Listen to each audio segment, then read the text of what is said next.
Autor: Rogério Bastos Arantes, Maria Rita Loureiro, Cláudio Couto, Marco Antônio Carvalho Teixeira. Título: Burocracia e Política no Brasil Contemporâneo. Editora: FGV. Ano: 2010. Páginas 109 a 148. Página 109. Capítulo 3. Controles democráticos sobre a administração pública no Brasil. Legislativo, Tribunais de Contas, Judiciário e Ministério Público. Rogério Bastos Arantes, Maria Rita Loureiro, Cláudio Couto, Marco Antônio Carvalho Teixeira. O controle sobre a administração pública é dimensão crucial de uma ordem democrática, envolvendo diferentes níveis e arranjos institucionais de representação política e de delegação de funções e poderes.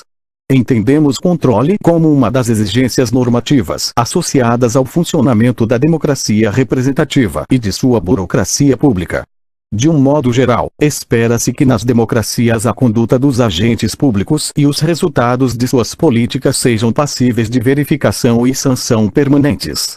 Assim, políticos eleitos, dirigentes indicados para a alta administração e burocratas de carreira e funcionários CM-geral devem estar sujeitos a mecanismos de verificação e controle de suas ações.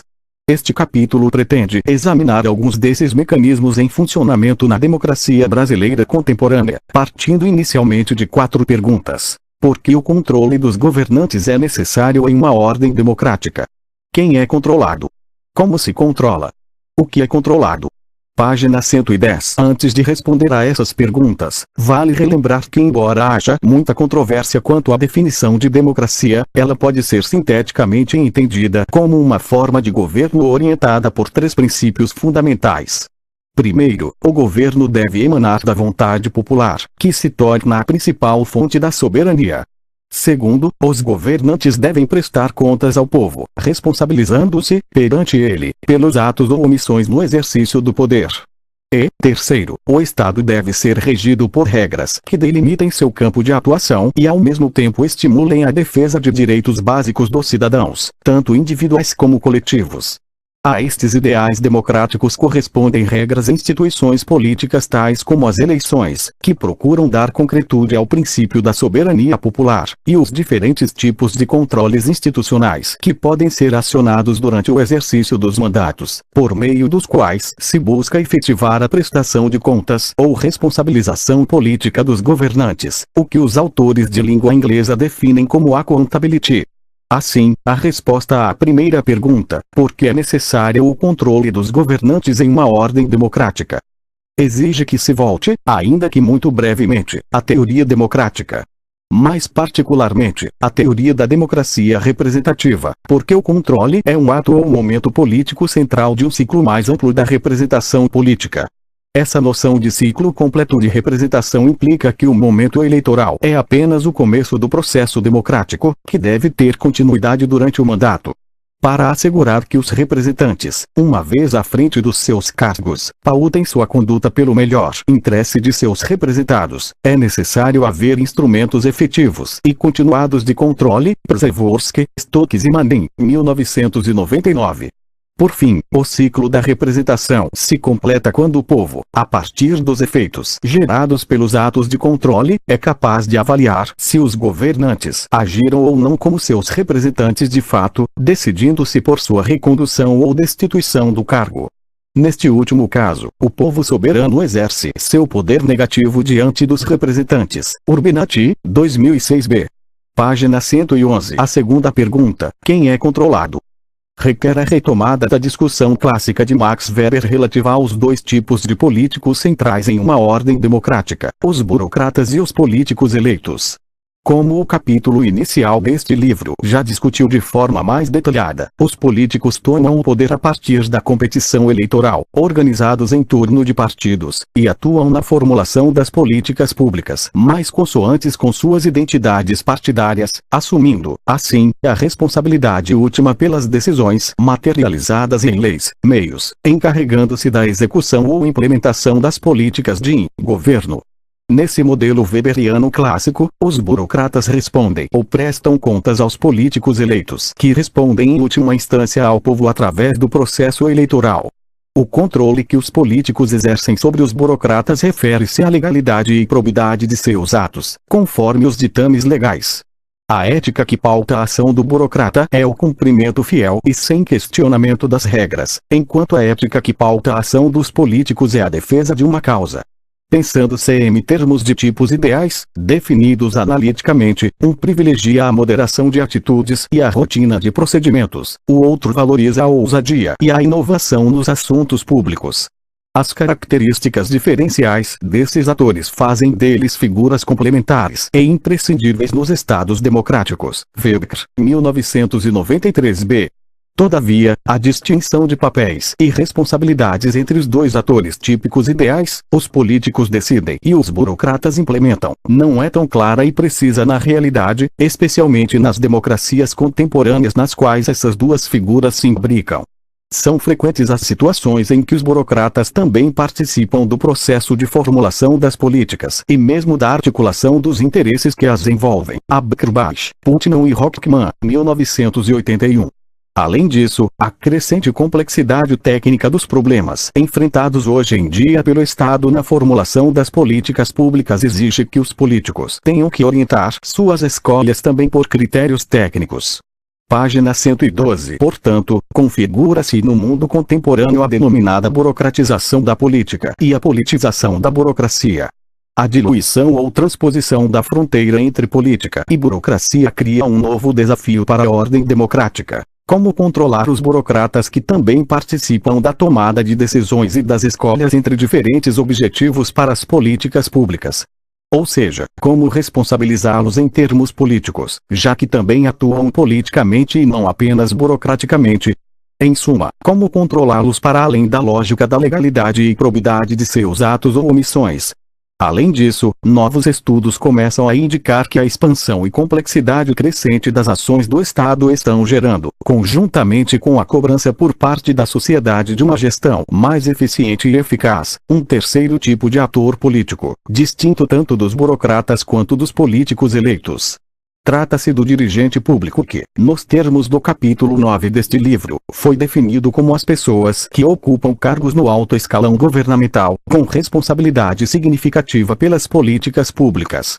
Orundos ou não das carreiras do funcionalismo, eles dirigem organizações públicas, procurando alinhá-las às políticas de governo e mobilizando recursos para a maximização dos resultados. São integrantes de uma equipe de governo, que podem ser responsabilizados perante os políticos que os nomearam e, em certas circunstâncias, a própria sociedade. Portanto, configura-se a existência de três atores políticos a controlar, através de uma variedade de tipos de controles, políticos, burocráticos e gerenciais, e de instrumentos de controle. Vejamos a seguir quais são os instrumentos de controle, o que nos permitirá responder à terceira pergunta. Página 113. Como os governantes são controlados? A resposta a essa questão nos remete à discussão das diferentes formas de accountability democrática, ou seja, a existência de um aparato institucional que garanta a responsabilização política ininterrupta do poder público diante da sociedade. O controle é, portanto, momento constitutivo do processo mais amplo de accountability ou responsabilização política dos governantes para garantir, ou tentar garantir, que eles atuem, de fato, como representantes do povo. A primeira forma de accountability diz respeito ao processo eleitoral, por meio do qual os eleitores podem recompensar ou punir seus representantes. A segunda forma de accountability passou a ser destacada na literatura justamente pela insatisfação diante dos parcos resultados obtidos pelas eleições. Trata-se do conjunto de instituições de controle interestatal, os chamados checks and balances, que fornecem os mecanismos de fiscalização contínua dos representantes eleitos, durante o exercício de seus mandatos, e da alta burocracia com responsabilidade decisória. Por fim, a terceira forma de accountability democrática relaciona-se à criação de regras estatais intertemporais, pelas quais o poder governamental é limitado em seu escopo de atuação, a fim de se garantir os direitos dos indivíduos e da coletividade que não podem simplesmente ser alterados pelo governo de ocasião. Abruzzo e Loureiro, 2004. Essas três formas de accountability existem, com maior ou menor grau de sucesso, em todos os países democráticos contemporâneos. Sua consecução depende da utilização de instrumentos institucionais e da existência de condições mais gerais, sociais, políticas, culturais etc., capazes de dar um alicerce estrutural à democracia e às suas formas de responsabilização política. O quadro 1 resume as diferentes formas de accountability democrática, seus respectivos instrumentos institucionais e precondições. Página 114. Quadro 1. Accountability democrática. Descrição do quadro 1. Forma de accountability. Processo eleitoral. Instrumentos políticos institucionais. Sistema eleitoral e partidário. Debates e formas de disseminação da informação. Regras de financiamento de campanhas e justiça eleitoral. Precondições. Direitos políticos básicos de associação, de votar e ser votado, pluralismo de ideias, crenças ideológicas e religiosas, liberdade de imprensa e possibilidade de se obter diversidade da informação. Forma de accountability. Controle institucional durante o mandato. Instrumentos políticos institucionais. Controle parlamentar, controles mútuos entre os poderes, PIS, arguição e aprovação de altos dirigentes públicos, fiscalização orçamentária e do desempenho dos órgãos de governo, audiências públicas etc., controle judicial, controle da constitucionalidade das leis e atos normativos pelo judiciário, ações civis públicas e medidas extrajudiciais do Ministério Público etc., controle administrativo procedimental, Tribunal de Contas e ou auditoria financeira, controle do desempenho dos programas governamentais e controle social, Conselho de Usuários dos Serviços Públicos, plebiscito, orçamento participativo, mídia ativa independente etc. Precondições. Transparência e fidedignidade das informações públicas, burocracia regida pelo princípio do mérito, meritocracia, predomínio do império da lei, independência das instituições de justiça, existência de condições sociais e culturais que estimulem a participação da sociedade civil e dos cidadãos individualmente, valorizando o controle social sobre o poder público e criação de instâncias que busquem maior compartilhamento possível das decisões, consensualismo. Forma de accountability. Regras estatais intertemporais. Instrumentos políticos institucionais. Garantias de direitos básicos pela Constituição. Cláusulas pétreas. Segurança contratual individual e coletiva. Limitação legal do poder dos administradores públicos. Acesso prioritário aos cargos administrativos por concursos ou equivalentes. Mecanismos de restrição orçamentária e defesa de direitos intergeracionais. Precondições. Sistema de checks and balances, com separação e controle mútuo entre poderes. Fim da descrição do quadro 1. Fonte. Adaptado de Abreu e Loureiro, 2004. Página 115. Essa classificação não diverge daquela construída por Gus O'Donnell, 1998, uma das principais referências no assunto atual da ciência política. Segundo esse autor, a responsabilidade democrática procura aliar dois mecanismos. De um lado, os relacionados à accountability vertical, na qual os cidadãos controlam de forma ascendente os governantes, por meio do voto para escolher seus representantes em plebiscito sobre matérias substantivas, ou ainda pelo controle exercido, por exemplo, em conselhos de usuários de serviços públicos, e do outro, os vinculados à accountability horizontal, que se efetivam perante a fiscalização mútua entre os poderes, checks and balances, ou por meio de outras agências governamentais que monitoram e fiscalizam o público, como os tribunais de contas e o Ministério Público Brasileiro. Apesar de o sistema de checks and balances ter se tornado uma aos concursos de estruturação de governos no campo da teoria democrática, a variação empírica de sua adoção pelas democracias contemporâneas tem sido muito grande. Nota 1. Sobre modelos de democracia e variações em torno do sistema checks and balances, ver o abrangente estudo comparativo de Lippard, 2003. Fim da nota 1. Na verdade, para além do debate sobre a forma de governo, essa variação diz respeito a um problema de funcionamento de regimes democráticos e liberais modernos. Deve-se confiar plenamente o exercício do poder político ao povo, mesmo que por meio de representantes, adotando-se tão somente o princípio da maioria, regra para a constituição da autoridade e para a tomada de decisões. Deve-se estabelecer um sistema institucional de separação e controle recíprocos que seja capaz de balancear a confecção dessa maioria e o aumento de suas decisões.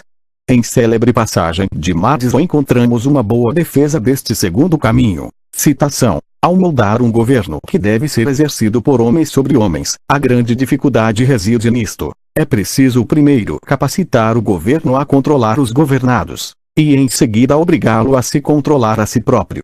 A dependência para com o povo é, sem dúvida, o controle primordial sobre o governo, mas a experiência ensinou à humanidade que precauções auxiliares são necessárias. Madison, 1993, 63. Fim da citação. Página 116. Com relação à diferenciação de formas de accountability, processo eleitoral, controle institucional durante o mandato e regras estatais intertemporais, ela é importante não só porque mostra diferentes caminhos para se buscar alcançar os ideais democráticos, mas também porque permite compreender com clareza que a responsabilização dos governantes será mais efetiva na medida que haja uma articulação das três formas, com seus respectivos instrumentos e condições garantidoras no campo de qualquer política pública. Assim, o processo eleitoral e o ponto de partida mais importante de um governo democrático. Por meio das eleições, concretizam-se não só o princípio da soberania popular, mas também o de controle dos governantes, pois os eleitos precisam, de tempos em tempos, prestar contas de seus atos aos cidadãos. No entanto, o bom desempenho democrático não é assegurado apenas pelo sufrágio popular. Primeiro, é preciso que sejam asseguradas condições básicas para sua realização: liberdades de expressão, reunião e associação, tolerância entre opiniões divergentes, à exceção daquelas que se coloquem contra os princípios da democracia, disponibilidade de informações ao conjunto do eleitorado e garantia do próprio direito de voto a todos os cidadãos, os quais não poderão ser impedidos de participar da eleição. O processo eleitoral depende também da criação de regras que tornem mais fidedigna a relação entre representantes e representados. E preciso, desse modo, constituir adequados instrumentos de accountability para a realização do sufrágio popular. Página 117. Entre estes, destacam-se a escolha do sistema eleitoral, fundamental para garantir uma representação a mais justa possível da vontade do eleitorado, a existência de órgãos independentes que preservem a lisura do pleito, o uso de mecanismos para estimular a disseminação das informações e do debate sobre as alternativas colocadas à população, o estabelecimento de regras de financiamento de campanha que evitem o abuso do poder econômico e delimitem uma situação de relativa igualdade entre os concorrentes, além de assegurar a transparência dos gastos eleitorais, a fim de que o cidadão possa se informar sobre os interesses vinculados aos partidos e candidatos e, com essas informações, efetuar suas escolhas e controlar os eleitos. Abruzzo e Loureiro, 2004. A democratização do poder público deve ir além do voto, pois este, por si só, não consegue garantir o controle completo dos governantes. As eleições não contêm nenhum instrumento que obrigue os políticos a cumprir suas promessas de campanha, e a avaliação do seu desempenho só pode ser feita de forma retrospectiva nas votações seguintes. Przeworski, Stokes e Manin, 1999. Desse modo, é preciso constituir instrumentos de fiscalização e participação dos cidadãos nas decisões de caráter coletivo tomadas pelos eleitos durante o exercício de seus mandatos. E à luz de nosso argumento central neste capítulo, também os ocupantes de cargos públicos não eleitos, os burocratas e os dirigentes, devem estar sujeitos a esses mecanismos, por conta de sua crescente importância na definição dos rumos das ações estatais. O exercício do controle estendido no tempo, que vai além da eleição e afeta o mandato dos eleitos, é fortemente condicionado pela transparência e visibilidade dos atos do poder público. Mesmo que a transparência não seja condição suficiente, ela é necessária para o controle dos governantes. Como se perguntou singelamente o filósofo italiano, como o governo poderia ser controlado se mantivesse escondido? Bobbio, 1992, página 87. Com relação aos instrumentos de accountability que podem ser utilizados durante o mandato, cabe indicar que eles envolvem desde controle parlamentar, exercido pelo legislativo sobre o executivo, os controles judiciais, os controles administrativos e financeiros e diferentes formas de controle social. Como na seção seguinte detalharemos melhor os controles exercidos pelo Legislativo, pelos Tribunais de Contas e pelo Sistema de Justiça sobre a administração pública e o pessoal do Estado no Brasil, cabe fazer aqui alguns comentários mais gerais sobre o controle social e as regras intertemporais. Página 118. O controle social é uma forma de accountability vertical, Peruzotti e Smulovitz, 2002, que opera ininterruptamente, para além do momento eleitoral, e deve ser tomada como complementar aos mecanismos clássicos de responsabilização. São instrumentos de controle social os mecanismos de consultas popular, plebiscito e referendo, os conselhos consultivos ou deliberativos no campo das diversas políticas públicas, saúde, educação etc., os processos orçamentários participativos e as parcerias com organizações não governamentais na provisão de serviços públicos. Na verdade, o controle social depende, em linhas gerais, das mesmas condições que garantem a qualidade da democracia representativa: informação e debate entre os cidadãos, instituições que viabilizem a fiscalização, regras que incentivem o pluralismo e coíbam o privilégio de alguns grupos em relação à maioria desorganizada, bem como o respeito ao império da lei e aos direitos dos cidadãos. Nesse contexto, também merece destaque o papel desempenhado pela mídia, especialmente quando caracterizada pela independência e pela existência de fontes alternativas de informação. De seu lado, as regras intertemporais que protegem os direitos básicos dos indivíduos e da coletividade asseguram a limitação do poder dos governantes escolhidos por uma maioria de ocasião, a qual não pode impor mudanças nas regras que presidem o funcionamento da democracia independentemente da vontade dos demais. Trata-se de separar o domínio do Estado democrático, que é o horizonte de longo prazo da coletividade, da dimensão de governo e suas injunções conjunturais, garantindo assim direitos básicos inalienáveis e que decisões de hoje não comprometam o futuro das próximas gerações e da continuidade do próprio jogo democrático e de alternância no poder. Abruzzo e Loureiro, 2004. Página 119. Por fim, cabe perguntar: o que efetivamente se controla? A resposta a essa pergunta talvez seja mais difícil de oferecer, uma vez que ela depende de um quadro analítico mais claro sobre como se organiza a nossa Web of Accountability Institutionswaring Veuna, 2003, e de como suas ações específicas recaem sobre políticos, burocratas e dirigentes públicos. Grosso modo, como veremos nos tópicos seguintes, pode-se dizer que mecanismos e processos de accountability podem afetar tanto a conduta dos governantes quanto as políticas públicas concebidas e implementadas por eles. Por vezes, instituições imaginadas originalmente para fiscalizar a conduta dos atores têm seu papel expandido na direção de avaliar ou mesmo de intervir sobre políticas, algo que tem acontecido no Brasil nos últimos anos, por exemplo, com o Ministério Público e os Tribunais de Contas. E o inverso também pode ser cogitado. Órgãos concebidos originalmente como coformuladores de políticas, como o Legislativo, convertem-se principalmente em instância de investigação e persecução da conduta de governantes, algo que tem acontecido nos últimos anos, por exemplo, com o Congresso Nacional e suas comissões parlamentares de inquérito, PIS. Nesse sentido, constitui um desafio complexo distinguir os efeitos que processos de accountability são capazes de produzir sobre políticos e políticas, mas é nossa intenção nos tópicos seguintes contribuir para a construção de um quadro analítico que nos permita avançar no entendimento dessa questão. Subtítulo: o controle da administração pública no Brasil pós-1988. Subtítulo: controle pelo Legislativo. O controle parlamentar da burocracia pública no Brasil é exercido por meio de fiscalização orçamentária, da participação na nomeação de integrantes da alta burocracia, da instauração de comissões de inquérito para averiguar possíveis equívocos políticas públicas ou atos de improbidade administrativa. Página 120. Para que o parlamento tenha sucesso na utilização desses instrumentos, é preciso que ele contenha um conjunto de capacidades institucionais, no que se refere às competências legais, à autonomia financeira e à qualidade de seu corpo técnico. Além disso, necessita-se de uma classe política que, baseada numa cultura cívica democrática, dê valor à atividade fiscalizatória do parlamento. As determinações constitucionais para que o Congresso atue como um controlador da burocracia podem ser claramente identificadas em alguns dispositivos da Carta de 1988, como: artigo 49. É da competência exclusiva do Congresso Nacional. 10. Fiscalizar e controlar, diretamente, ou por qualquer de suas casas, os atos do Poder Executivo, incluídos os da administração indireta. Artigo 58.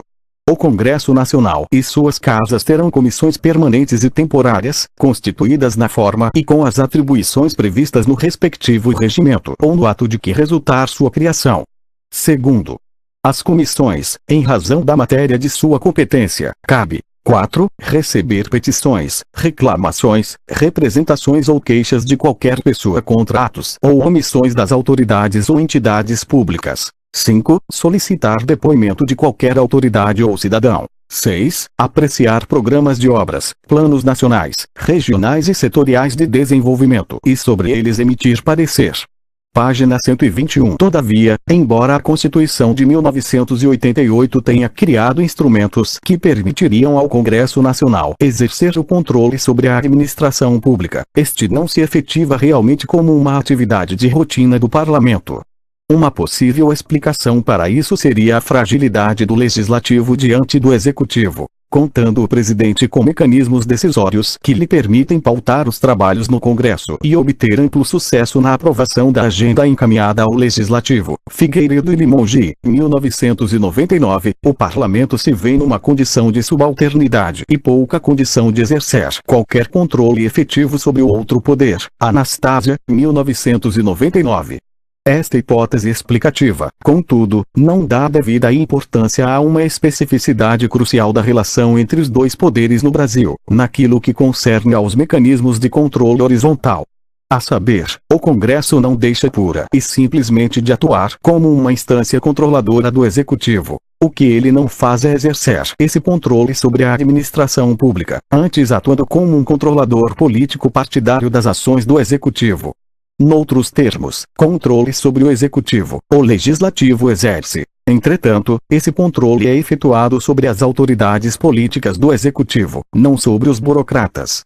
Note-se que os dispositivos citados do artigo 49 aparecem no texto constitucional próximos às normas que regulamentam a tomada de contas do Executivo, a nomeação de autoridades que precisam ser sabatinadas e aprovadas pelo Legislativo, como os diplomatas, membros do TCU, dirigentes do Banco Central, a requisição de informações e a convocação de autoridades públicas, como ministros, assim como a criação e funcionamento das CPIs. Foram, portanto, estabelecidos como partes integrantes de um sistema mais efetivo de controle do Executivo pelo Congresso. Entretanto, se por um lado as CPIs e a convocação de ministros de Estado têm se mostrado instrumentos importantes do controle congressual sobre a ação do Executivo, e mesmo cruciais para a atuação das bancadas oposicionistas, que têm sido as responsáveis pela sua ativação, o mesmo não se pode dizer dos dispositivos que facultam o controle da administração. Página 122. Segundo os dados do Senado, desde a promulgação da Constituição de 1988, 15 CPIs funcionaram na Casa, além de 14 comissões parlamentares mistas de inquérito, CMIS, nas quais Câmara e Senado atuam conjuntamente. Na Câmara dos Deputados, segundo dados da própria Casa, foram nada menos que 34 CPIs entre 1999, com 51ª legislatura, e o primeiro semestre de 2009, com 53ª legislatura. Em artigo do final da década de 1990, Anastásia, 1999, apontava que entre a promulgação da nova Carta, outubro de 1988, e novembro de 1999, houvera 222 convocações de ministros de Estado, sobretudo os titulares da área econômica. Essa vitalidade demonstrada pelos parlamentares para o exercício do controle sobre os membros políticos do Executivo não tem se reproduzido na atuação sobre a burocracia pública. Isso ocorre, muito provavelmente, porque é a atuação oposicionista a principal motivação para o exercício da accountability horizontal, mas essa se dá simultaneamente à competição político-partidária, sem ter em vista o controle parlamentar da administração. Ademais, o Executivo dispõe de controles internos que têm sido os verdadeiros instrumentos de escrutínio do funcionamento da administração pública, não tendo o Congresso Nacional se aparelhado de forma a poder atuar paralela ou conjugadamente a essa estrutura montada pelo Executivo. Por fim, também o Ministério Público se tem mostrado mais diligente nessa atuação, de maneira que os parlamentares parecem perceber que teriam poucas condições de concorrer com ele. Além do texto constitucional, também os regimentos das duas casas do Congresso trazem provisões que permitiriam ao Legislativo exercer controle político sobre a burocracia pública. O regimento da Câmara dos Deputados, por exemplo, prevê, seção 10, da fiscalização e controle. Artigo 60. Constituem atos ou jatos sujeitos à fiscalização e controle do Congresso Nacional, de suas casas e comissões. Página 123. 1. Os passíveis de fiscalização contábil, financeira, orçamentária, operacional e patrimonial referida no artigo 70 da Constituição Federal. 2. Os atos de gestão administrativa do Poder Executivo, incluídos os da administração indireta, seja qual for a autoridade que os tenha praticado. Embora o inciso 1 diga a respeito ao controle no uso do dinheiro e do patrimônio públicos, é disso que trata o artigo 70 da CF, permitindo o combate à corrupção e à malversação de verbas públicas. É o segundo inciso que se refere ao tipo de controle aqui discutido. A supervisão dos atos de gestão administrativa do Poder Executivo é o que efetivamente poderia ser considerado um controle político da administração, para além do combate à corrupção, que, embora seja indiscutivelmente importante, situa-se em uma dimensão distinta. Ou seja, o funcionamento do regime democrático requer que o controle sobre a burocracia, por parte da população e de seus representantes eleitos ou nomeados, ultrapasse um mero combate à corrupção, recaindo sobre a eficiência e efetividade das políticas públicas estipuladas e dos funcionários responsáveis por elas. Outros dois instrumentos institucionais de que os legisladores dispõem para efetuar seu controle sobre a burocracia são a denúncia e a proposta de fiscalização e controle. A denúncia é um dispositivo particularmente interessante, permitindo que operem os mecanismos de alarme de incêndio no controle da burocracia, pois mesmo cidadãos comuns podem denunciar fatos que considerem relevantes e que mereçam investigação nas duas casas do Congresso Nacional. Nota 2. Os controles do tipo alarme de incêndio seriam aqueles deflagrados por terceiras partes interessadas depois que alguma decisão ou ação foi tomada pelos agentes que se pretende controlar. Ele permitiria a correção no curso da ação ou a revisão ex post da decisão, promovendo uma correção. Já os controles do tipo patrulha de polícia seriam aqueles que proporcionariam um monitoramento dos agentes, evitando de forma ex ante um comportamento indesejado dos agentes. A esse respeito ver Kievier Kubins, 1991. Fim da nota 2. Página 124. De fato, a maior parte das denúncias provém de autores externos às casas legislativas. No Senado, onde há o registro de 36 denúncias de 1987 até abril de 2009, 21 são de autores externos, sejam eles cidadãos comuns, entidades ou mesmo outros órgãos públicos, como tribunais de contas estaduais, procuradores de justiça etc. Na Câmara, onde apenas 3 denúncias foram registradas, todas após 2005, os casos foram encaminhados por cidadãos comuns ou uma entidade de classe, Ordem dos Advogados do Brasil.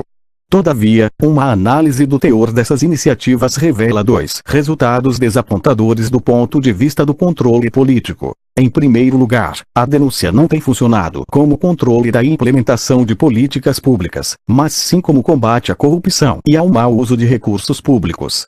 Em segundo lugar, sua tramitação tem se mostrado muito lenta, sendo frequente a perda de sentido da investigação proposta em decorrência da demora em se dar seguimento a ela. A maior parte dessas proposições não é arquivada, mas permanece indefinidamente aguardando parecer, designação de relator, deliberação etc. No caso específico do Senado, a maior parte das denúncias é feita contra os próprios senadores, acusados de ferir o decoro parlamentar ou de estarem envolvidos com atos ilícitos. Portanto, não tem servido ao controle político da burocracia, ou seja, ao controle que observa se a burocracia implementa as políticas públicas na direção estabelecida pelos políticos eleitos.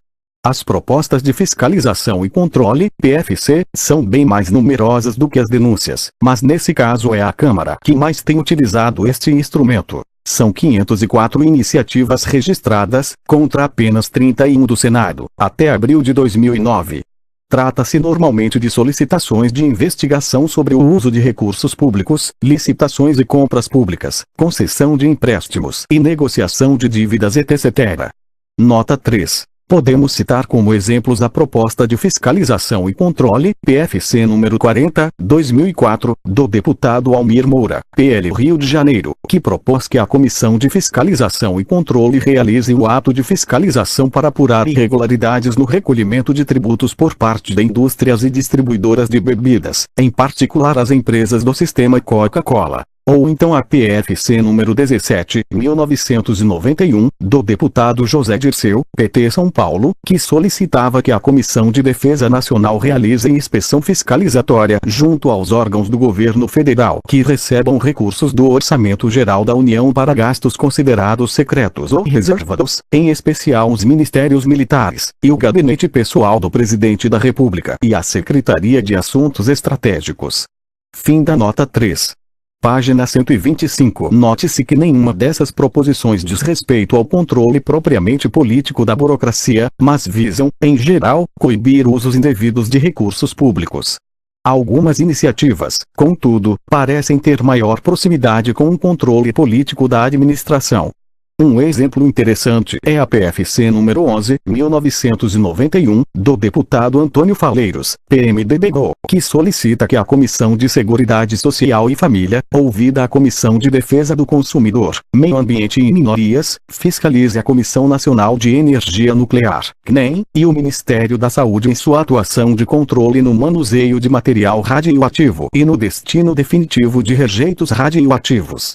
O resultado final dessa proposta foi a convocação do presidente do Instituto Brasileiro do Meio Ambiente e dos Recursos Naturais, IBAMA, à Câmara dos Deputados, para que fosse ele cobrado quanto à execução de um plano que permitisse uma melhor fiscalização do uso dos materiais radioativos.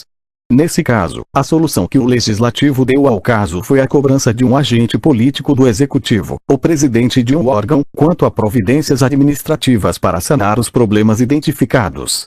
É difícil afirmar que tenha sido a burocracia propriamente dita o objeto do controle, já que o presidente de um órgão como o IBAMA, embora possa ser um funcionário de carreira, ocupa esse posto por delegação política de seus superiores no Executivo. Talvez ele possa ser categorizado numa posição intermediária, a de dirigente público, tal como definido acima e no capítulo 9 deste livro. Página 126. Uma análise das PFCS nos mostra que proposições como essa, do deputado Faleiros, não são o padrão das proposições de fiscalização e controle como um todo, mas representam bem o universo daquelas que se enquadram na categoria de controle propriamente político da burocracia. De um modo geral, as PFCS que não se destinam ao combate à malversação de recursos públicos são aquelas que cobram de órgãos governamentais com funções regulatórias e fiscalizadoras atuação condizente com os objetivos da política pública em questão. Nota 4. Assim como essa do deputado Faleiros, há algumas outras que também cobram melhoras resultados de órgãos responsáveis pela fiscalização ambiental. O deputado Sarney Filho, PV Maranhão, por exemplo, é autor de 3 dessas proposições. A PFC número 81, 2002, propõe que a Comissão de Defesa do Consumidor, Meio Ambiente e Minorias fiscalize a Agência Nacional de Petróleo, ANP, o IBAMA e a Petrobras, no que se refere à conformidade das atividades de prospecção de petróleo no território nacional. A PFC número 8, 2003, propõe que a mesma comissão fiscalize os órgãos federais de meio ambiente em sua atuação de fiscalização de atividades potencialmente poluidoras e de prevenção e controle de acidentes ambientais. A PFC número 98, 2005, propõe que a Comissão de Meio Ambiente e Desenvolvimento Sustentável, CMADES, fiscalize as ações e comissões do IBAMA/Rio Grande do Norte no que tange à degradação dos manguezais naquele estado. Fim da nota 4. Talvez tenhamos aí, portanto, uma situação exemplar do que pode ser ação adequada de parlamentares no controle da administração pública. O que explicaria uma atuação tão modesta dos legisladores brasileiros no controle da administração? Podem-se apontar 2 hipóteses que mereceriam maiores investigações. Uma diz respeito à preponderância do Executivo em relação ao Legislativo na atividade governativa dentro do presidencialismo brasileiro, assim como o Executivo é capaz de fazer com que o Legislativo aprove o grosso de sua agenda legislativa, e quase que apenas ela, ele também é o único a se responsabilizar cotidianamente com o controle político da administração pública. Nota 5. Figueiredo e Limongi, 2005, mostram que o Executivo brasileiro obtém sucesso em 75% das propostas legislativas que encaminha ao Congresso, aprovando-as. Entre o total de propostas legislativas aprovadas pelo Congresso Nacional, nada menos que 83,25% delas são de autoria do Executivo. Fim da nota 5. Página 127. Ou seja, pode-se conjecturar que assim como os legisladores desempenham de forma passiva sua função principal, de criação de leis, mais motivo ainda há para que não tenham um papel proativo no controle político da administração, uma vez que este é, por sua própria natureza, problema mais afeito ao Executivo que ao Congresso. A fragilidade das comissões temáticas das duas casas do Congresso, reforçada pela própria centralidade decisória do Executivo no processo legislativo, também contribui para esse papel secundário que o Parlamento desempenha no controle da administração. Afinal, comissões temáticas mais fortes teriam como uma forma típica de atuação o controle da implantação das políticas sob sua jurisdição. Embora estas sejam hipóteses plausíveis, certamente requerem testes empíricos para que se possa comprová-las ou não. A segunda hipótese diz respeito ao papel que têm as indicações políticas de membros da burocracia pública para que ocorram controles efetivos de sua atuação. Na medida em que as indicações parlamentares de caráter político partidário para postos de natureza técnica no Executivo são prática corrente no sistema político brasileiro, pode-se supor que o controle da atuação dos indicados se dê por seus patrocinadores parlamentares, e por ninguém mais. Ora, se um parlamentar tem um apadrinhado seu a ocupar um posto governamental, ou controla politicamente um determinado órgão, torna-se responsável por sua atuação, não cabendo a seus pares no legislativo imiscuir-se em assunto que é de sua alçada. Desse modo, eventuais tentativas de controle sobre a atuação da burocracia por parte de parlamentares seriam percebidas no legislativo como uma intromissão indevida na alçada alheia. Cada um controla o seu espaço e ninguém perturba a atuação dos nomeados do colega. Em resumo, é possível conjecturar que o desinteresse do Congresso sobre a atuação da administração pública se explique pelo fato de que já existe um controle pulverizado, de partidos e parlamentares individuais, sobre a atuação de segmentos da burocracia governamental. Página 128. Um argumento contrafatual que poderia ser levantado com relação a essa segunda hipótese é o seguinte: por que partidos e parlamentares oposicionistas não se interessariam em exercer o controle sobre os redutos burocráticos controlados por seus pares governistas? Talvez, poder-se-ia responder, porque mesmo os oposicionistas se ocupam mais de fustigar o Executivo por meio de suspeitas de malversação de recursos públicos do que propriamente controlar a condução das políticas públicas pela administração. Em certo sentido, as duas hipóteses se completam. Os legisladores em geral, inclusive os oposicionistas, se desinteressam do controle propriamente político da administração porque o percebem como problema do Executivo. Quando se trata de exercer os freios institucionais que cabem à oposição democrática, busca-se apenas apontar os problemas de corrupção e malversação de recursos públicos.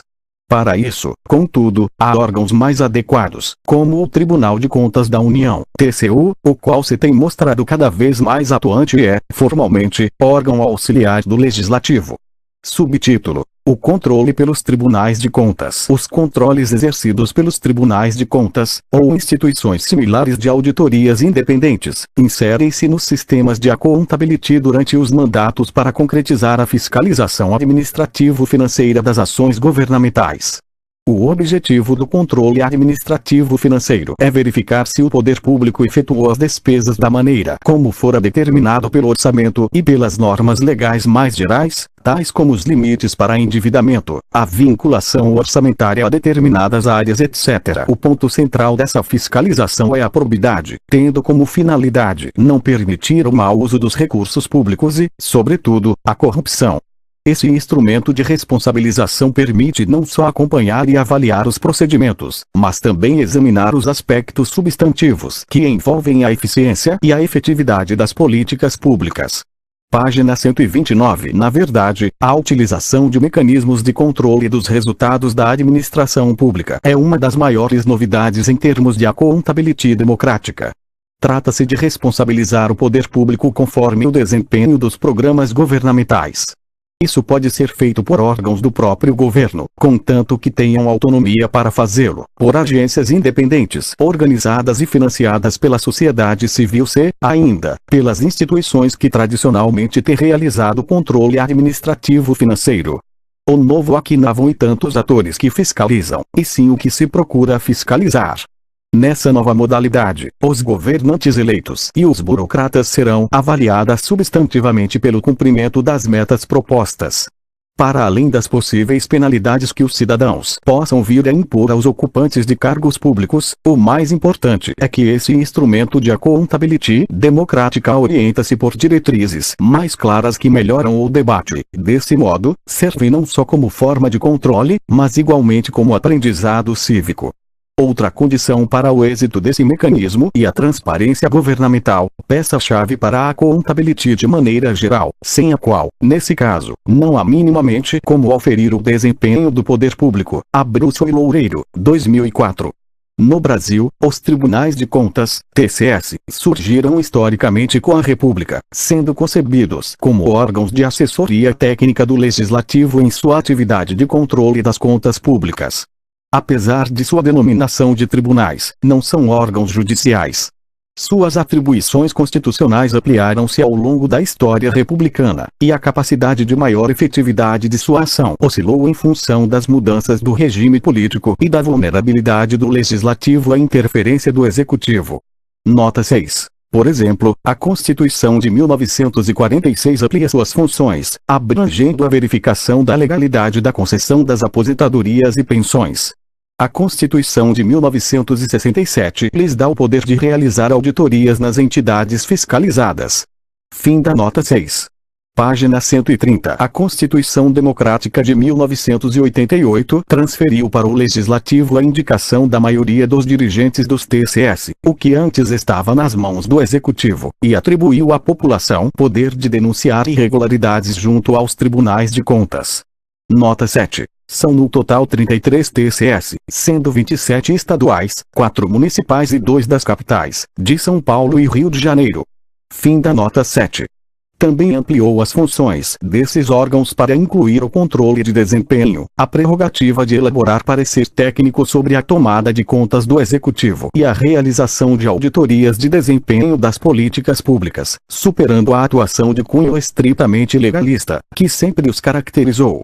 Como indicado, o controle do desempenho significa que os tribunais verificam não apenas se o gasto foi realizado segundo as normas legais, mas também se ele produziu o resultado esperado, envolvendo, também, o controle concomitante ao desenvolvimento da política pública ou do projeto, o que possibilita a correção de eventuais erros no decorrer do processo.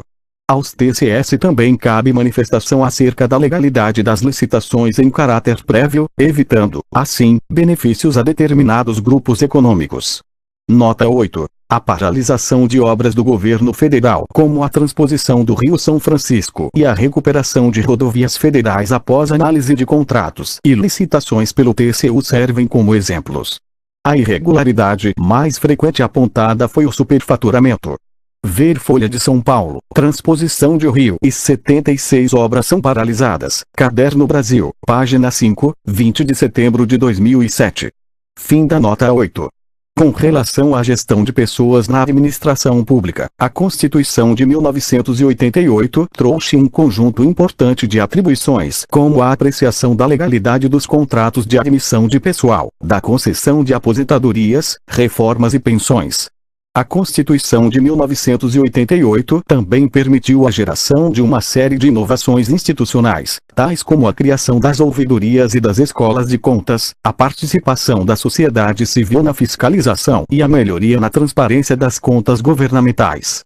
Nota 9. Para uma análise mais detalhada desses avanços institucionais e das transparências dos TCS, ver Loureiro, Teixeira e Moraes, 2209. Fim da nota 9. Além dessas mudanças, a promulgação da Lei de Responsabilidade Fiscal, LRF, ampliou a função fiscalizatória dos TCS, atribuindo-lhes o papel de seu guardião. Página 131. A partir de então eles passam também a controlar os limites de gastos com pessoal CM 131 todas as esferas da federação e em cada um dos poderes.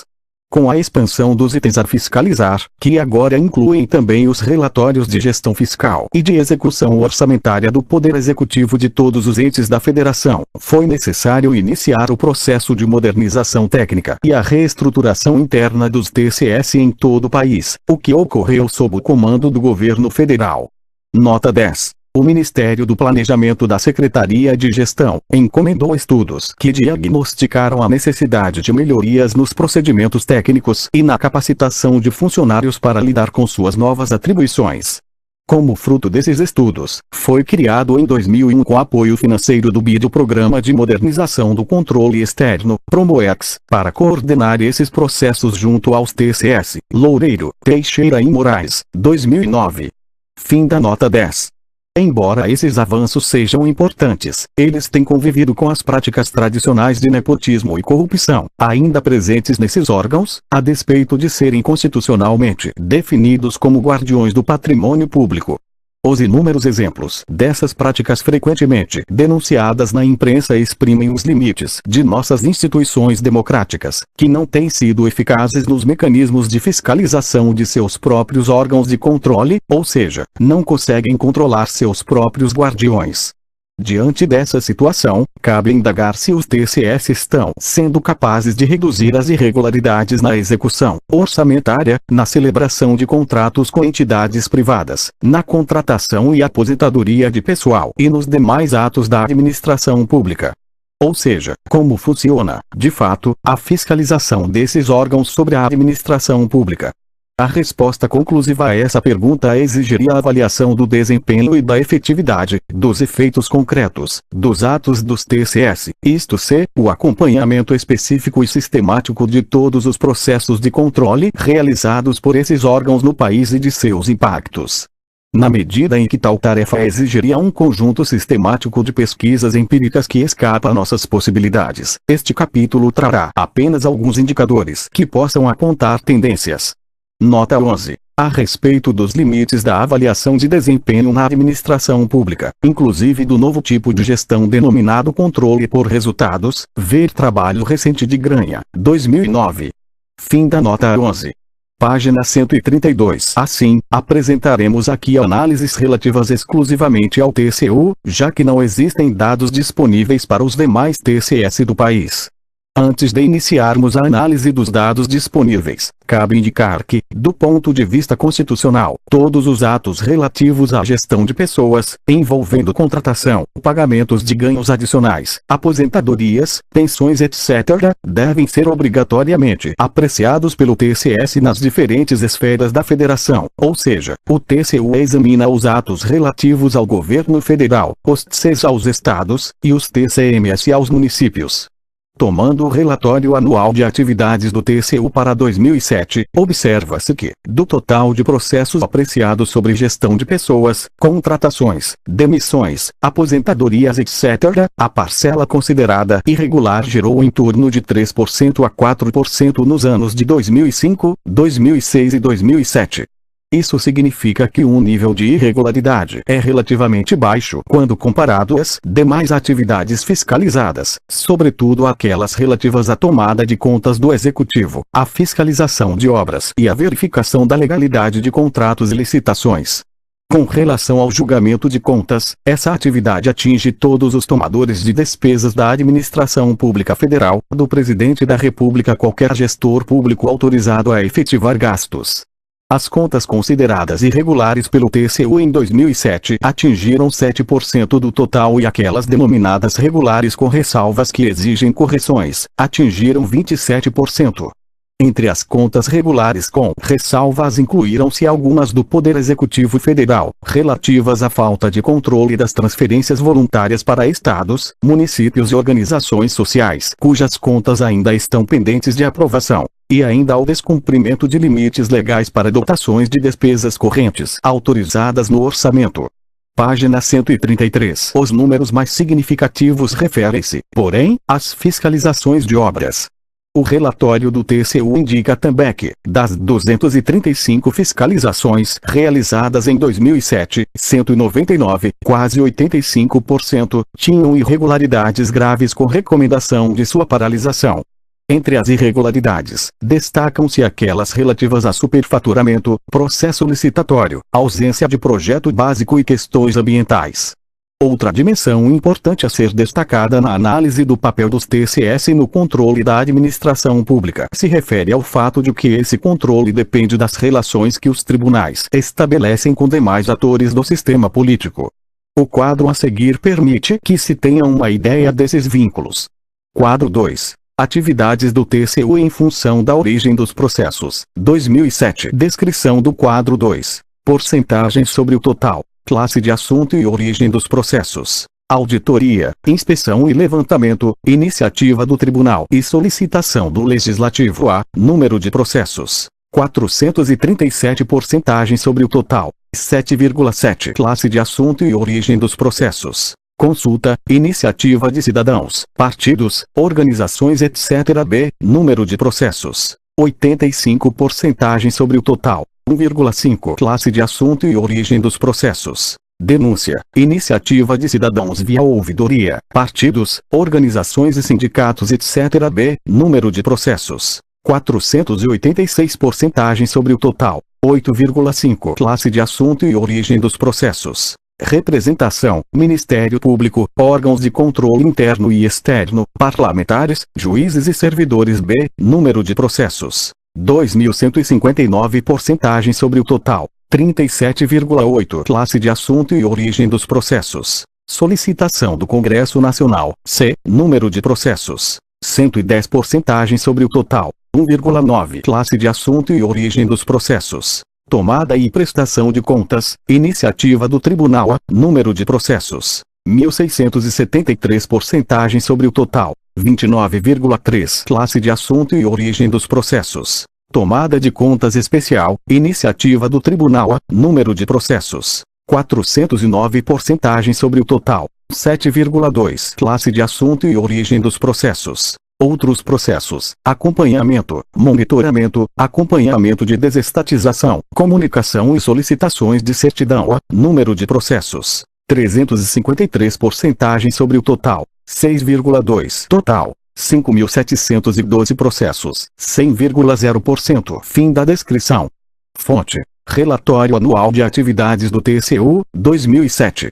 Página 134. Do total das atividades do TCU, uma parte grande, em torno de 50%, refere-se a rotinas de auditoria, inspeção, tomadas de contas e prestação de contas, identificadas no quadro 2 pela letra A. Outra parte, quase 48%, é dependente de representação feita por outros órgãos do Estado, principalmente os que compõem o sistema de justiça, e de denúncias originárias da sociedade, cidadãos, partidos políticos e organizações sociais, indicadas no quadro pela letra B. Chama a atenção que, das atividades fiscalizadas pelo TCU, as resultantes especificamente de solicitações provenientes do Legislativo, relativas a informações, documentos, pareceres etc., identificadas com a letra C, são de número ínfimo, menos de 2% do total de processos instaurados em 2007.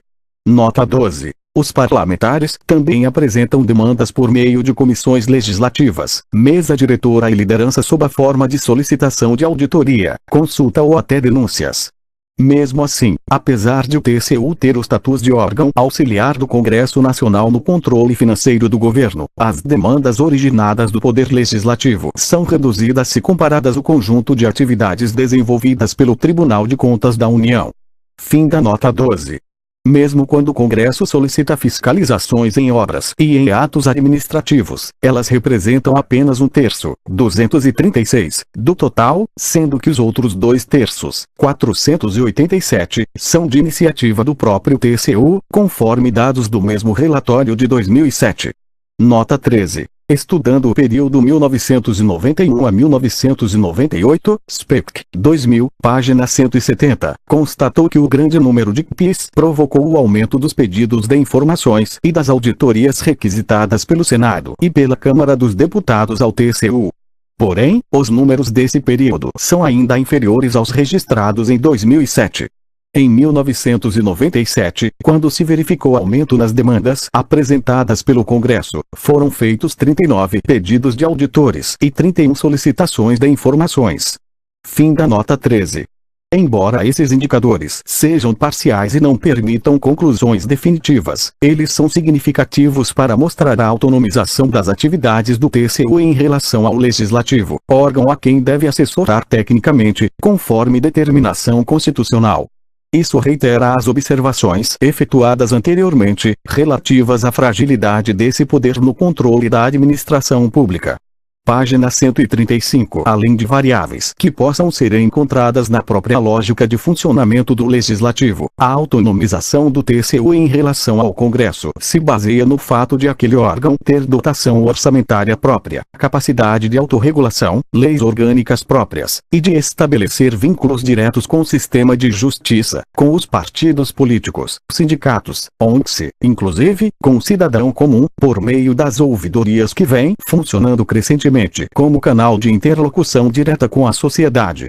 Assim, não nos parece arriscado afirmar que se a capacidade fiscalizatória do Legislativo sobre a administração pública é bastante frágil, o mesmo não ocorre com relação ao TCU. Depoimentos colhidos em órgãos do governo federal indicam, aliás, que os funcionários temem mesmo a fiscalização do Tribunal de Contas. Ou seja, a despeito de sua limitação, os dados aqui trazidos apontam que o controle administrativo financeiro exercido parece estar sendo mais eficiente. Subtítulo: o controle pelo Judiciário e pelo Ministério Público nas democracias que adotam efetivamente o princípio dos checks and balances, o sistema de separação de poderes costuma reservar lugar de destaque ao Judiciário, atribuindo-lhe a tarefa de controlar os demais poderes em algumas dimensões básicas de seu funcionamento. A atribuição de papéis de controle a órgãos judiciais reflete justamente aquela desconfiança em relação aos poderes políticos e a qualidade das decisões quando tomadas apenas com base na regra da maioria. Mais recentemente, no bojo dos chamados processos de judicialização da política ou de expansão da justiça, temos assistido a uma ampliação da participação do Judiciário e do Ministério Público, MP, no controle dos atos dos poderes executivo e legislativo. Sob a ideia geral de checks and balances, há hoje, como indicado anteriormente, uma diversidade de arranjos institucionais destinados a promover controles recíprocos e formas de assegurar maior responsabilização dos políticos e administradores. Página 136. Particularmente, as instituições de justiça podem atuar em 3 tipos de controles. 1. O controle que tem por objetivo preservar as regras que presidem o funcionamento da política democrática e asseguram a sua intertemporalidade, nos termos do quadro 1, Ordem Constitucional. Nota 14. Pode-se estabelecer uma distinção entre 3 dimensões da política: a polity, a policy e a politics. A primeira diz respeito à estrutura do sistema político, o seu marco constitucional, a segunda a seus produtos ordinários, as políticas públicas, e a terceira concerne à atividade política, ao jogo político propriamente dito. Para uma discussão pormenorizada a este respeito, ver Couto antes, 2008. Fim da nota 14. 2. O controle que incide sobre forma e conteúdo das políticas elaboradas e implementadas pelos governantes. E 3. O controle dos ocupantes de cargos públicos, eletivos, nomeados ou de origem na carreira burocrática, no que diz respeito à sua conduta pública e administrativa. Embora os 3 tipos mencionados tenham incidência sobre o nível geral de responsabilização dos governantes, eles atuam sobre dimensões diversas do funcionamento da democracia. Assim, o controle da política, tipo 1, visa preservar as regras do jogo democrático de possíveis ações arbitrárias dos atores políticos. O que está em questão nesse caso é a própria sobrevivência da democracia. A esse respeito, o judiciário pode exercer papel fundamental de controle, especialmente se lhe for atribuída a função de controlar a constitucionalidade das leis e atos normativos dos poderes executivo e legislativo. Também conhecido como Judicial Review, graças à exemplar experiência norte-americana, o controle constitucional pelo judiciário permite que medidas legislativas e governamentais sejam anuladas por decisões judiciais, em nome da preservação da Constituição. Nota 15. Todavia, seu alcance depende de uma série de fatores, segundo Taylor, 2008. O nível de independência do judiciário em relação aos demais poderes, o grau e tipo de acesso aos tribunais, especialmente à Suprema Corte, e o alcance de suas decisões, a extensão dos direitos fixados constitucionalmente e a performance administrativa da máquina judiciária. Fim da nota 15. Página 137. O sistema brasileiro de judicial review pode ser considerado um dos 12 mais descentralizados e acessíveis entre os países que adotam essa forma de recurso ao judiciário. Arantes, 1997b, 2007.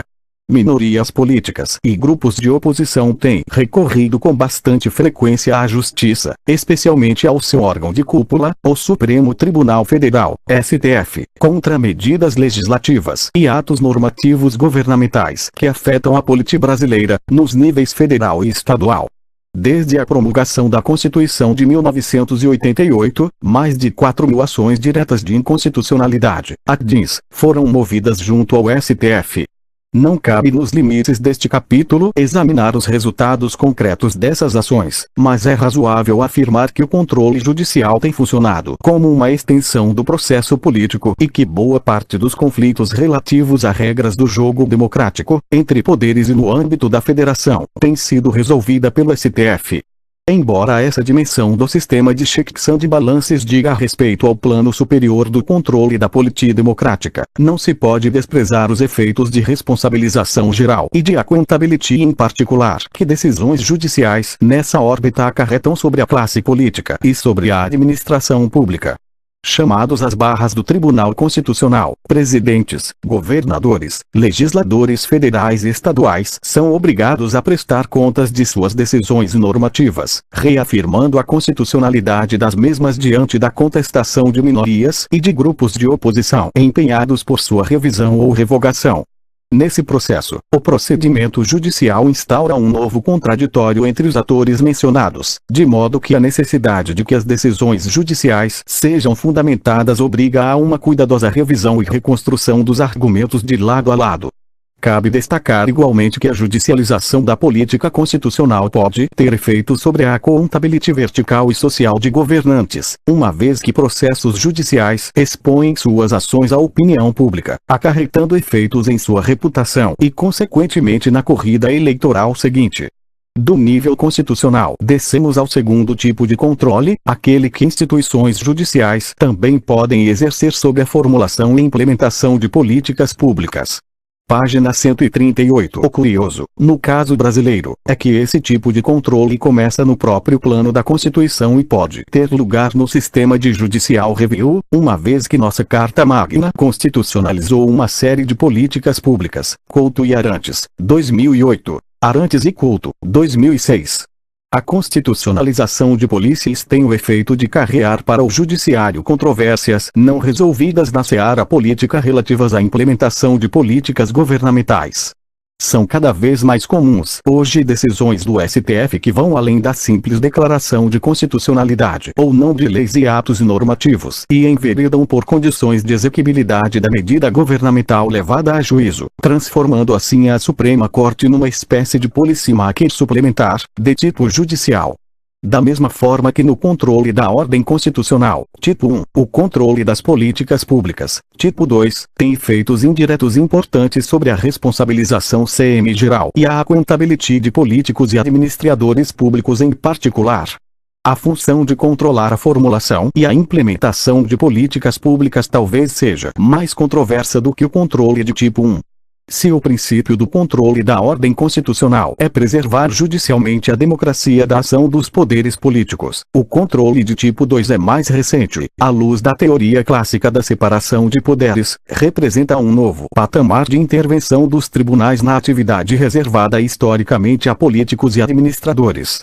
A expansão da justiça no terreno das políticas públicas é um dos principais elementos da chamada judicialização da política. No Brasil, este fenômeno tem se dado não só pela constitucionalização de polícias, como apontamos, mas por mudanças institucionais e no ordenamento jurídico infraconstitucional que abriram espaço à representação judicial de direitos e interesses difusos, coletivos e individuais homogêneos. Arantes, 2002,2007b. Embora leis anteriores tivessem iniciado o reconhecimento de tais direitos, foi a Lei nº 7.347/85, da Ação Civil Pública, que abriu o ordenamento jurídico à sua defesa. Numa formulação geral, tais direitos podem ser definidos como aqueles transindividuais de natureza indivisível, dos quais sejam titulares pessoas indeterminadas, direitos difusos, ou grupo de pessoas ligadas entre si por alguma relação jurídica, direitos coletivos, ou os decorrentes de origem comum, individuais homogêneos. Página 139. Com a Lei de 1985, Meio Ambiente, Direitos do Consumidor e Patrimônio Histórico e Cultural passaram a ser definidos como direitos difusos e coletivos, e desde então têm sido objeto de ações coletivas na Justiça, promovidas por associações civis e principalmente pelo Ministério Público, MP. Associados a esses princípios definidores, o que informa essa nova legislação e anima o papel tutelar do MP nessa área é a ideia de que esses direitos devem ser considerados indisponíveis e que seus titulares, no limite, a própria sociedade, são incapazes de defendê-los autonomamente. A grande novidade representada pela Lei da Ação Civil Pública reside, portanto, na legitimação processual de agentes públicos e sociais para defenderem na Justiça direitos que anteriormente só podiam ser reparados pela iniciativa individual das pessoas lesadas. Nota 16. Segundo a Lei da Ação Civil Pública de 1985, podem propor esse tipo de ação associações civis que tenham entre suas finalidades estatuárias a proteção de direitos difusos e coletivos específicos. Ministério Público e União, Estados, municípios e entes públicos, tais como autarquias, empresas públicas, fundações e sociedades de economia mista. Fim da nota 16. Em 1988, a nova Constituição confirmou essa tendência de abertura do ordenamento jurídico aos direitos transindividuais, constitucionalizando aqueles mencionados pela Lei de 1985 e consolidando o caminho para o surgimento de novos tipos, incluindo nesse rol os serviços de relevância pública. E por essa via que o MP tem atuado como fiscal de políticas públicas, uma vez que essa nova legislação autoriza a instituição a cobrar e contestar políticas implementadas pelos governos nos 3 níveis da federação.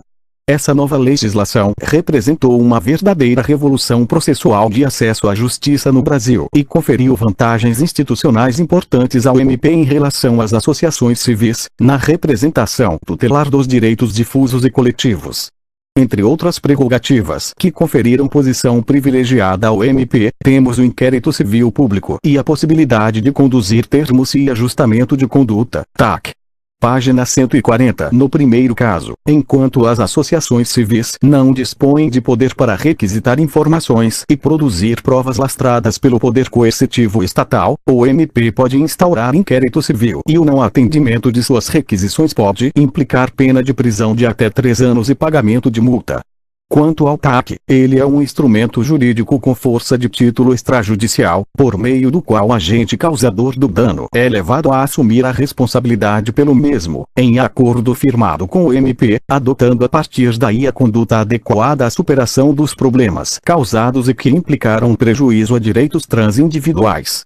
O TAC tem a vantagem de produzir efeitos práticos sem que seja necessária a intervenção do judiciário e, no caso de descumprimento por parte do responsável, sua força de título extrajudicial permite que o pedido de execução seja feito à justiça, sem que seja necessário mover ação principal para conhecimento do direito.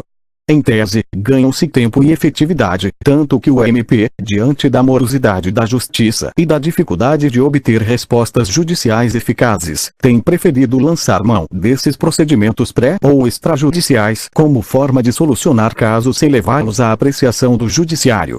Particularmente no caso de serviços de relevância pública, a adoção de um TAC entre MP e administradores tem o efeito de impor custos reputacionais a esses últimos e de apressar a solução concreta dos casos. Esses 2 instrumentos, por incidirem sobre a política e sobre os agentes públicos, podem ser considerados expedientes de responsabilização política extrajudicial. Entretanto, seus críticos apontam que seu uso pelo MP tem padecido do mesmo mal que eles procuram sanar. Ora, como os inquéritos civis e os TACs conduzidos pelo MP não estão sujeitos a controles, de fiscalização ou supervisão, por parte de outras instituições, seus autores não estão submetidos a mecanismos externos de accountability e de responsabilização, podendo incorrer-se em excesso de discricionariedade ou mesmo abuso de poder.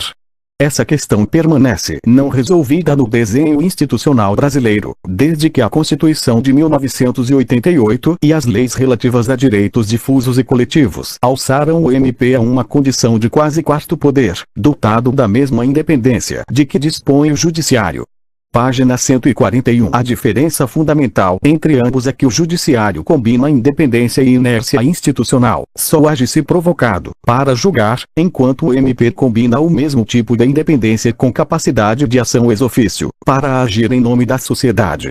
A conquista dessa independência foi motivada pelo argumento de que era necessário afastar a instituição da política e dos políticos. Até 1988 o MP era vinculado ao Poder Executivo, mas hoje assistimos promotores e procuradores do MP fazendo uso de consultas e audiências públicas para definir rumos de ação, como forma de compensar ou ultrapassar essa mesma independência que os separa igualmente da sociedade, que tem por dever constitucional representar. O recurso a tais expedientes atesta uma máxima: nenhuma independência é capaz de afastar por completo a política, pois ela volta e se reinstala, de uma forma ou de outra. Por fim, o controle de tipo 3 é aquele que está mais diretamente relacionado à accountability, uma vez que seu impacto não incide sobre políticas, mas sobre os políticos e administradores públicos, direta e individualmente. Nessa área, ao contrário do que diz o senso comum, houve avanços significativos nos últimos 20 anos de política brasileira.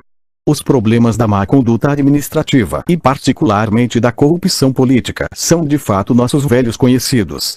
Todavia, inovações institucionais recentes têm ampliado a capacidade de fiscalização e controle por parte de nossa Web of Accountability Institute Osman Waring Christopher, 2003. No terreno judicial e policial, novas formas e processos de combate à corrupção e à improbidade administrativa merecem destaque.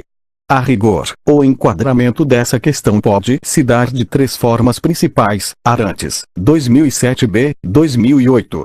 Pela via política, o ato de corrupção é considerado crime de responsabilidade e pode ensejar processo de impeachment, levando à perda do cargo e à suspensão dos direitos políticos do agente público condenado. Pela via judicial, dispomos no Brasil de dois tratamentos distintos: o enquadramento do ato de corrupção como crime comum ou como ato de improbidade administrativa. Página 142. No primeiro caso, o ato de corrupção está tipificado no Código Penal e a condenação do réu pode levá-lo à reclusão de 1 a 8 anos, além da perda do cargo e do pagamento de multa. Até pela gravidade das penas, o processo por crime comum reveste-se de garantias especiais, no caso de políticos eleitos. O acusado não é julgado na primeira instância da justiça e goza da prerrogativa de fórum especial, isto é, de ser julgado por um tribunal de segundo grau ou superior, dependendo de sua posição na hierarquia federativa, ocupante de cargo na União, estados ou municípios.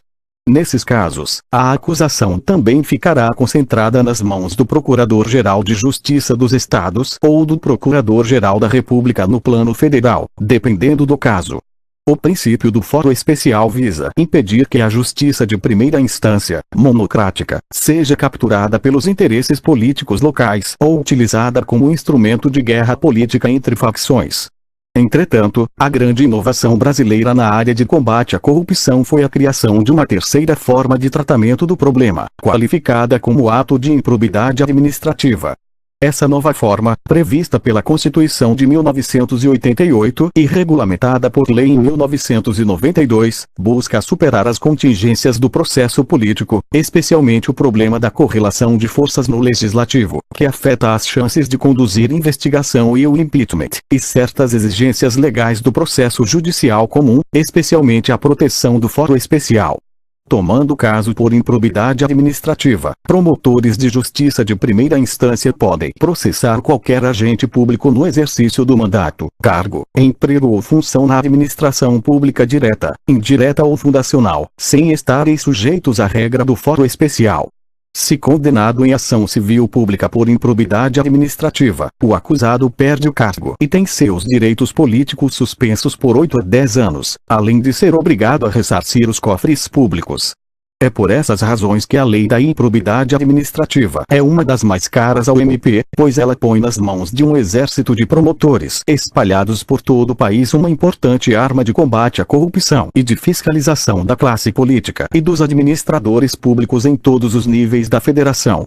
Página 143. Já o tratamento judicial por crime comum tem o efeito de concentrar essa prerrogativa nos órgãos de cúpula da instituição, muito mais sujeitos, segundo alguns, à influência de governadores, presidente e membros dos respectivos legislativos, que participam da escolha e nomeação dos procuradores gerais de justiça nos estados e do Procurador-Geral da República no nível federal. Além de ampliar significativamente o potencial de atuação do MP como órgão de accountability horizontal no sistema político brasileiro, a lei da improbidade administrativa tinha a intenção de promover um caminho mais rápido e descentralizado de combate à corrupção. De fato, milhares de ações de improbidade tramitam hoje nas justiças estaduais e federal, mas um balanço de quase 20 anos de experiência com esse tipo de ação é capaz de demonstrar os parcos resultados obtidos e seu baixo grau de efetividade processual, seja pela infinidade de recursos protelatórios por parte dos acusados, seja pela lentidão da máquina administrativa judiciária. Essa avaliação crítica parece estar na raiz da retomada recente do tratamento da corrupção como crime comum, em operações policiais realizadas com a participação de membros do MP e aval de magistrados, na busca da redução da impunidade e da obtenção de resultados mais rápidos e concretos contra políticos e administradores. O deslocamento que marca o retorno à via criminal parece refletir uma mudança de estratégia diante dos parcos resultados obtidos pela via dos processos de improbidade administrativa. Em outras palavras, o que parecia ser uma vantagem dessa última forma converteu-se em sua fragilidade. Ações de improbidade dispensam o envolvimento da polícia e escapam ao foro privilegiado e aos rigores do Código Penal, mas o excessivo formalismo da justiça brasileira, a inúmera quantidade de recursos protelatórios e os vários graus de jurisdição têm procrastinado as sentenças condenatórias e gerado impunidade. Não que o retorno ao tratamento do problema como crime comum escape a essas mesmas e más condições da justiça brasileira, mas a diferença é que as operações policiais podem envolver mecanismos mais eficazes de obtenção de provas e de imposição de custos, tais como escutas telefônicas, mandados de busca e apreensão, prisões preventivas ou temporárias. Página 144. De fato, uma das maiores novidades no Brasil dos últimos anos tem sido as operações da Polícia Federal, PF, no combate à corrupção e ao crime organizado. Sob o comando do Ministério da Justiça e com o auxílio de juízes e promotores, a PF alcançou um nível de atuação jamais visto em períodos anteriores. Em estudo recente, Arantes, no Prelo, examinou 600 operações conduzidas pela PF entre 2013 e 2008. Apesar de cercadas de controvérsia quanto aos métodos de investigação utilizados, ao voluntarismo de certos delegados, promotores e juízes e mesmo ao risco de viés político na condução dos trabalhos, tais operações levaram 9.255 pessoas a prisões preventivas ou temporárias em aproximadamente 5 anos. Destas, segundo o autor, 14,5% eram de agentes públicos e 67,7% de agentes privados. Não houve informação para 17,8% dos casos. Entre os mais de 50 tipos de crimes investigados, 22,7% das 600 operações visaram combater especificamente esquemas de corrupção política, percentual que passa a 38,8% quando são incluídas 97 operações dedicadas a outros tipos de crimes principais, mas que acabaram flagrando agentes públicos, burocratas e políticos, recebendo propina em esquemas criminosos praticados por agentes privados. Políticos atuantes nos diversos níveis da federação e ramos de governo, juízes e policiais de todas as corporações existentes no Brasil, inclusive da própria PF, funcionários da Previdência Social, do IBAMA, do TCU, dos departamentos estaduais de trânsito, entre outros, foram presos e estão sendo processados por práticas de corrupção ou associação com crime organizado. Ministros de Estado caíram por operações da PF, juízes do STF tiveram conversas telefônicas gravadas, senadores e deputados viram-se enredados por diversas ações e até o presidente Lula teve seu irmão envolvido em uma delas. De fato, não se pode dizer que o controle de tipo 3 seja uma quimera no Brasil, embora ainda nos reste esperar mais um tempo para conhecer seus resultados efetivos. Página 145. Se o controle da conduta dos administradores públicos e o combate à corrupção política conheceram significativo crescimento nos últimos anos, é porque não só as instituições envolvidas estão mais ativas, como a articulação triangular entre elas, Judiciário, MP e Polícia, foi intensificada. Essa talvez seja a principal novidade no âmbito do sistema judicial de accountability no Brasil recente. Considerações finais. Que balanço pode-se fazer deste quadro de controles democráticos da administração pública no Brasil? Uma primeira apreciação nos faz crer que o quadro ainda é bastante negativo, caso esperemos desse conjunto de controles uma efetividade sistêmica no controle das ações da burocracia. Isso ocorre porque, embora haja um grande número de mecanismos e formas de controle, como demonstramos neste capítulo, contudo, eles não operam de forma coordenada ou ao menos articulada. Tal característica, entretanto, não é peculiar à democracia brasileira. Sistemas políticos democráticos são construções que operam pelo acúmulo não coordenado de iniciativas múltiplas de criação e mudança institucional, uma decorrência do próprio pluralismo social e político em que as democracias se fundamentam. Portanto, mesmo sendo possível afirmar que instituições políticas governamentais são construções com propósitos Orlandi e Alberti, 1998, página 15, elas não resultam necessariamente em aparatos institucionais perfeitamente coerentes e bem articulados, de modo a fazer com que, por exemplo, um sistema de controles institucionalizados da burocracia pública opere sempre de forma clara, bem definida e eficaz. Por outro lado, numa apreciação mais detida, como a feita aqui, pode-se notar que logramos construir no Brasil uma complexa rede de instituições de accountability. Os exemplos mencionados em cada uma das seções deste capítulo demonstram que as possibilidades institucionais proporcionadas por nosso marco constitucional e legal não são poucas, embora algumas não tenham sido sequer aproveitadas por nossos atores políticos e judiciais, e outras encerrem contradições de papéis que provavelmente receberão algum ajuste no futuro. Página 146. No caso do Legislativo, viu-se que as propostas de fiscalização e controle, PFCS, são uma forma de controle sobre a burocracia utilizada pelos parlamentares, ainda que de forma bastante tímida. O uso desse instrumento tem se dado, sobretudo, na cobrança de resultados efetivos das ações da burocracia na arena regulatória das políticas públicas governamentais, LOV, 1972. Os casos elencados neste capítulo, atinentes a questões de fiscalização ambiental, ilustram bem este ponto. Já o Ministério Público e o Judiciário têm sido bastante diligentes nas ações voltadas ao controle dos agentes estatais, sobretudo no que concerne à corrupção. Mas também tem procurado atuar no âmbito das políticas governamentais, por meio de ações civis públicas que reclamam dos agentes estatais, e, potencialmente, dos burocratas, a implementação de políticas atinentes aos serviços de relevância pública, conforme sua definição constitucional. Trata-se, efetivamente, de um controle de natureza democrática sobre a burocracia, na medida em que visa salvaguardar direitos constitucionalmente estipulados. Por outro lado, a discricionariedade das ações do MP e de certas decisões judiciais CM questões de políticas públicas tem despertado a crítica dos burocratas e dirigentes públicos, que chamam a atenção para o trade-off existente entre ideais de justiça distributiva e critérios de eficiência e efetividade de gastos públicos e de políticas governamentais mais amplas. Por fim, os órgãos que parecem ter tido atuação mais efetiva no controle da burocracia são os tribunais de contas. Não por coincidência, a fiscalização dos TCS tem incomodado os detentores de mandato, que já falam em restringir seus poderes.